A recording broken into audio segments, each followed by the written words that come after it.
When you start trying to grow your YouTube channel, you're going to hear a lot about analytics, click-through rate, average view duration, impressions, and yeah, they're all important eventually, but not right now.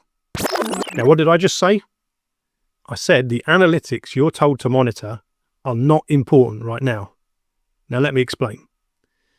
The problem is that you might be missing something that makes all of these analytics useless.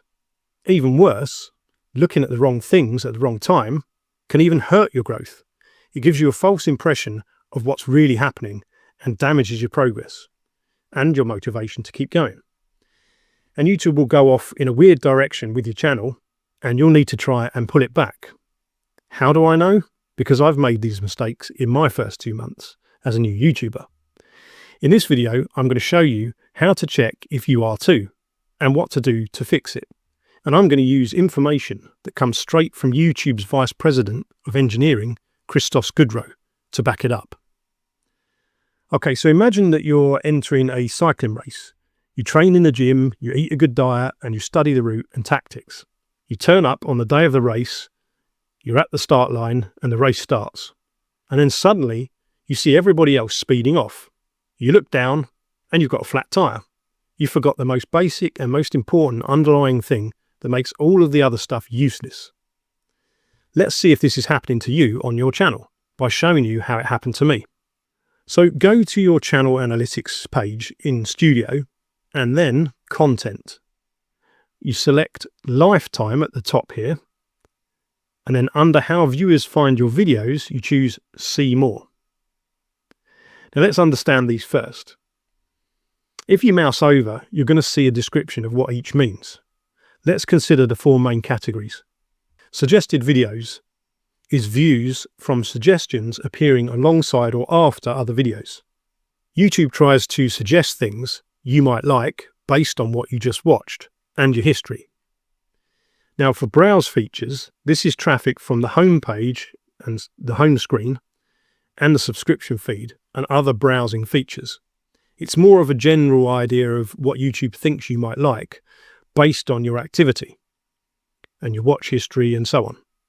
And it's more about trying to help you discover new content they think you might be interested in. So in here, you might get a little bit more randomness than other places, as YouTube can throw in something that they think you might like, but it's really just a test.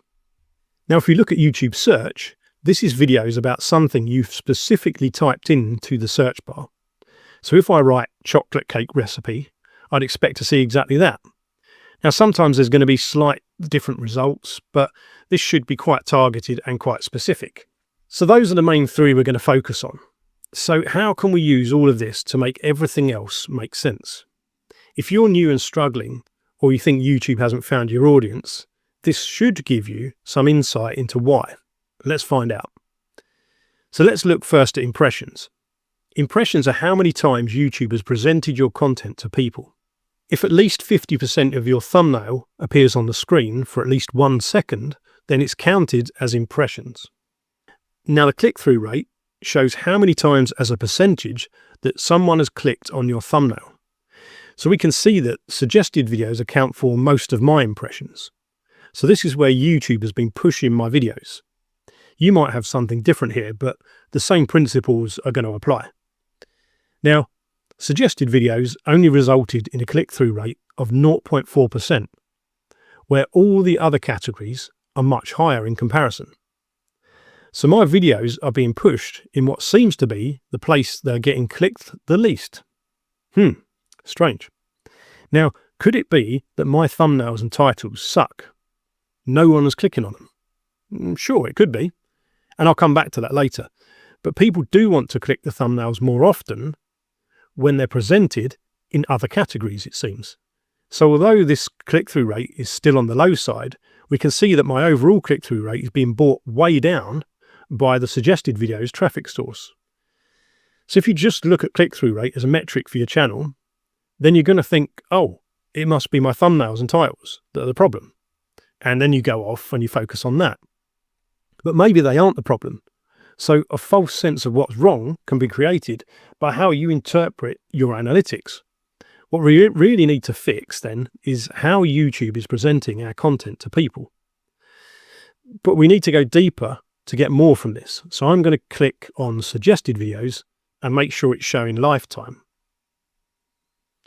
So here we have where my videos have been suggested, but it's only the top 50 places. You can get more by clicking on export here to get the top 500 results if you want to, but we can keep it simple for now and just use the top 50. Now, a while back, I made a video poking fun at the algorithm about these suggested videos because my content was being suggested on all sorts of random stuff that had nothing to do with my niche, my content, or my channel. I'm happy to report that this has somewhat improved, but this brings us to one of my big mistakes. So first, look at impressions. Let's focus on the ones with the highest numbers. So we have 383 impressions and a click-through rate of 2.4%. Now, not great, but look at the video title that my video was suggested on. It's CapCut related. And I've done a few CapCut tutorials now, 4 I think out of 19 videos. So I'm getting suggested on content I've actually made my own videos about, which is an improvement. In my first weeks, there was nothing related to my channel or content that I was being suggested on. So what's the issue? Well, YouTube seems to think I'm a CapCut channel. Now, where I'm thinking, okay, yeah, new YouTubers need to learn to edit as a part of the journey, what's that really doing perhaps is spreading out the focus across too many different areas. This means YouTube's not understanding what I think my channel is actually about. Now listen to this. Here's proof of what I've just said from YouTube itself. Now this is absolutely key for you to hear. The Vice President of Engineering, Cristos Goodrow, said in a recent interview, and I'll summarize it, but he said, while many YouTube systems try to find new videos for new channels and match them with an audience, it's not an easy thing to do. Narrowing down with whom this video might resonate can be quite difficult. The algorithm is not so great at figuring out the very first person who your video is meant for. So if this is the case, do you see the issue with the advice you get when you're new about your analytics? If YouTube doesn't know what to do with you, and that's straight from the mouth of YouTube itself, then your stats are going to be all over the place. And I think I've just demonstrated that, because at 2 weeks, the system had no idea, and now they're gaining a better understanding, and my analytics are improving, albeit in a direction I'm not fully intending to go. So YouTube is still trying to work out what to do with me, because there's a lack of data and maybe some conflicting signals from me. So again, analytics like click-through rate and views are difficult to put much faith in at this current stage, and it might be the same for you. So we need to fix this. I'm going to show you how. But before that, there's a little more info that we need. So first, check this out. I've been suggested on some reality/gossip videos. Kanye and Diddy here has 156 impressions on there for some reason. I have no idea why I appear there.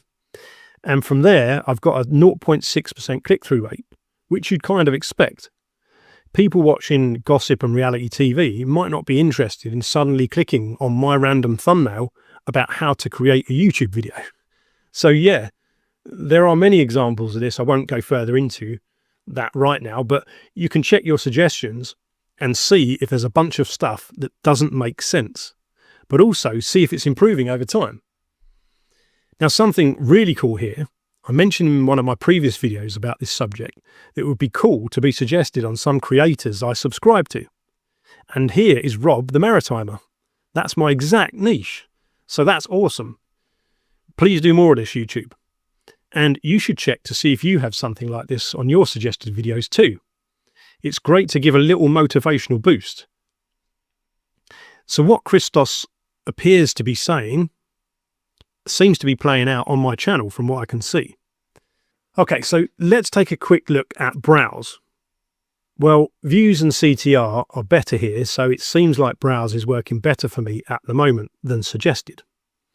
But not perhaps in watch time. But that brings us to search. Now, again, key moment, you need to hear this. Here's what Cristos says about search. So he says, for channels without an existing audience, search is clearly a way to think about it. By focusing on search, creators are encouraged to make their titles and descriptions very clear. and anticipate what queries people might have. This clarity not only helps potential viewers, but it also makes it easier for the YouTube systems to understand the video's content. Creators should try to anticipate who is most likely to really enjoy this video and get value out of it, considering what they would be searching for or what kind of thumbnail would appeal to them. So let's go back and look at search. Now, I don't have a lot of data here, but that's actually a key thing.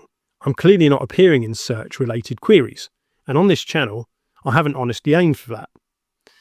What I do think is likely appearing in search though, is the CapCut stuff, because the titles are very specific and aimed at people who have a problem they want to solve.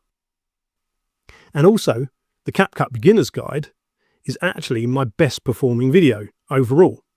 And the trap I think I've got caught in is that these vague curiosity style thumbnails and titles, which don't maybe favour search-based traffic as much. But if Cristos is saying search might be worth some consideration, then when you're new, then I clearly think that you need to think about it. And you know what? I think he might be right. And let me show you exactly why. So check out my other channel that I haven't touched for 6 years. I've made a video about this and I'll link it at the end for you. But let's look at the analytics here. So we go to analytics and content, how viewers find your videos again, and then show more. Now, almost 70% of the traffic on this channel comes from search over the last 6 years. And from that search traffic, I get a 17.7 click-through rate over the lifetime. 17.7% from search. Now let's take a look at the search data and see what people are searching for. Now, quick tip here.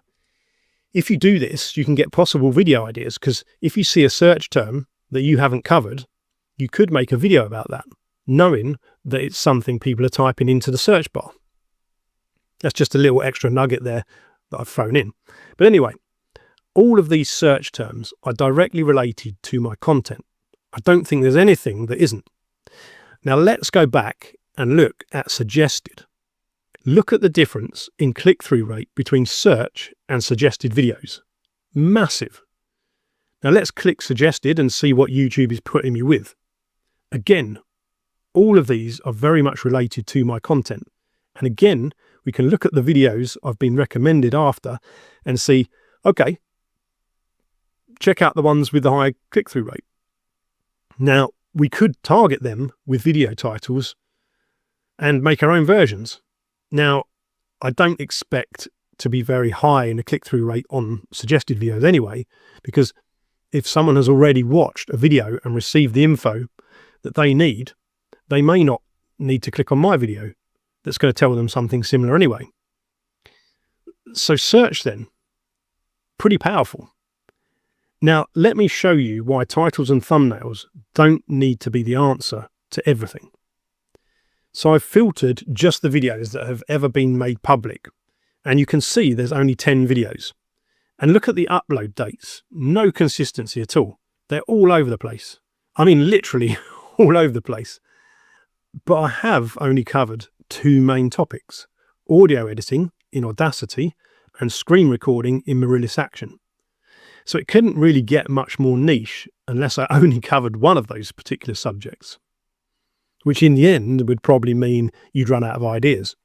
But at the start, is search-based traffic and focused content on the same subject maybe the answer? I could probably do this again if I just focused on CapCut tutorials on my new channel, but I don't want to do that. At the end of the day, you have to balance content that people want with what you also want to make. Otherwise, you just won't continue. And this particular channel, I stopped because at the time I had a full-time job and I got a promotion and I just didn't feel I had the time for it. But interesting, where it would be now if I'd continued 6 years later. I almost had 1,000 subscribers at one point, and that was with 10 videos with, as you saw, completely random uploads and following all the worst practices. But there's another key point to look at. I have a channel that I could have monetized if I'd kept going. So if you're not seeing progress, then don't give up. Now, I also want you to note the thumbnails and the titles. The titles just say what the videos are about. I mean, it's shocking, right? Now, there's no vague curiosity thing here. The thumbnails are nothing special either from a design perspective. In fact, this one is pretty bad. And look at the metrics, like the click-through rate, 17%, 55,000 views, got me 299 subs and 1.4k watch hours on this video alone. And it's a faceless video. Well, it's a faceless channel. And there's a brief description without keywords, a bad thumbnail, and first 1 minute of that video is literally just me rambling about nothing to do with the actual video. So yeah, completely against modern advice and still successful because people are searching for it and people are looking for a targeted answer to their question. So the one key factor here seems to be to me that it's just plain and clear what the video is and what you're getting when you click it. And that's what's getting the click, because it sure isn't the beautiful thumbnail. But anyway, we've seen the power of search. So on a new channel, it might be worth considering optimizing more for, if you're not already, of course, for search. Now, one more key thing that I realized on my channel, I'm targeting an age group of 40 plus. So new YouTubers that are over 40. And my channel description says so. Many of my video titles and descriptions also say this as well. And I talk about it in many of my videos, so the transcripts would also say that. So let's go to the analytics. Audience, age and gender. And then we see here the 18 to 24 category. Now you can see that's 46.3% of my viewers. And then we have this category here, look, up to 35 years old. And that's got 53.7%. So over 40, it's got 0. Now, this clearly needs to be fixed, but think what this actually means. Firstly, people in these younger age groups might just click away as soon as they hear me talking about 40 plus subjects, which will negatively affect all of my stats, including view duration, click-through rate, and so on. That's if they even bother clicking on it in the first place, due to the titles not suiting them. Even the editing style might not suit these people, or the thumbnails, so all analytics will be affected by this error in the demographics of my channel. Also, it means that YouTube hasn't seemed to pick up on presenting my stuff to the right age groups, meaning that I need to help it with even more info to try and get it to understand that my stuff is aimed at older people. So let's sum it up before I show you how to fix it. Stats are meaningless if you're not looking deeper into the analytics and seeing why things are how they are and how you can improve. Don't listen to the advice you hear when you're new if it's just talking about the standard analytics, because they are meaningless until YouTube finds your audience and you've done the things in the next section to help the algorithm with that. I hope this has proved the point to you. Let's look at how we can fix this. So some key points for going forward. Write down some core principles of your channel. This will give you something to aim for and check yourself against. Because when you come up with a new idea, you can compare it to your core values and see if it fits in. It would also help you to stay on topic and deliver on things that you want to. Now, something else you can do is optimize more content for search at the start. Make titles that people are searching for. Research terms they're looking for by going to analytics and then trends and then show all. Make videos on those topics. Pick a couple of topics within your niche that you can make videos about and focus on those so you don't go too off topic. This helps the algorithm know what to do with your channel. You can branch out later and start to test other topics, because getting a subscriber base is key for YouTube to test your content on first. If those people like it, YouTube sends it out to more people like them. So they are your loyal base, but also your testing ground. Again, here's proof towards that. So again, Cristos says that videos that become popular typically begin by being shown to the creator's reliable audience. This group includes people who have subscribed to the channel, opted into notifications, or frequently watch the channel's videos. And as a result, they see new uploads on their homepage. The importance of early engagement is that the first 24 to 48 hours after a video is uploaded are crucial, because this is when the creator's typical viewers are most likely to see it. If these initial viewers really enjoy it, it's a key indicator of success, and then the system begins to expand the video's reach. So something else I need to do is optimize for my target age group by using even more keywords, titles, video subjects, and whatever else I can get YouTube to show my content to the right people. I'm working on systematizing my content, editing, etc., through using standard templates and assets that I create. My audience, I believe, shouldn't need transitions and B-roll every 3 to 5 seconds to keep them watching. I believe that they would rather have focused info without all the fancy editing and stuff that perhaps younger audiences like. The thumbnail of this video should hopefully start to show that. Now, what I also want to do, and what you should do, is keep in line with your core audience or your core goal of helping people. Now, mine is helping people over 40 with YouTube success, while documenting my journey and how I get there. So my channel is slowly growing in terms of improvements to analytics, but the real issue is the specific focus of the content topic, the age group, and the way in which YouTube is currently promoting my content. I'm going to work towards fixing this, and I hope after watching this you realise this. It's not necessarily your fault that your channel doesn't immediately take off. Sometimes the algorithm needs time to find your audience, and while you can help it somewhat at times, it's just down to luck, having an already established audience, or who knows what else. There's a lot more to look at underneath the basic analytics that you're often told to focus on. These are things that simply improving your thumbnails and such just won't fix. Until you find and fixed the underlying problems, don't worry too much about the stats, because they don't really matter, or they've been skewed so much they'll probably send you down the wrong path. They'll improve themselves when you fix the underlying issues. YouTube's algo can sometimes be random and not make much sense, and there's still plenty I can't explain about it. Check out this video here where I talk about that, and subscribe to follow me on my journey and get more practical YouTube advice for new creators, especially those over 40. Take care, guys. Thanks for watching.